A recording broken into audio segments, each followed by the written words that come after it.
India England രണ്ടാം twenty ഇന്ന് രാത്രി 7 മണിക്ക് ചെന്നൈയിലാണ് മത്സരം. 5 മത്സരങ്ങളുള്ള പരമ്പരയിൽ ഇന്ത്യ ഒരു ജയത്തോടെ മുന്നിലാണ്.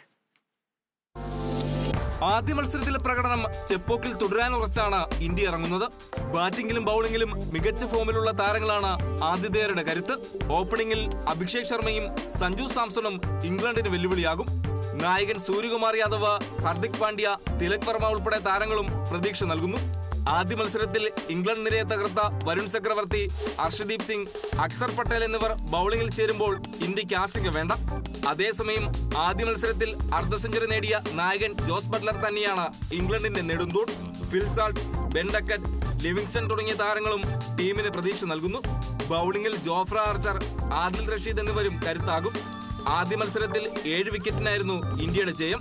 അർദ്ധ സെഞ്ചുറി നേടിയ അഭിഷേക് ശർമ്മയും മികച്ച തുടക്കം നൽകിയ സഞ്ജു സാംസണുമാണ് ഇന്ത്യക്ക് അനായാസ ജയം സമ്മാനിച്ചത്. സ്പിന്നിനെ തുണയ്ക്കുന്ന ചെപ്പോക്കിലെ പിച്ച് ഇരു ടീമുകൾക്കും വെല്ലുവിളി ഉയർത്താനും സാധ്യതയുണ്ട്.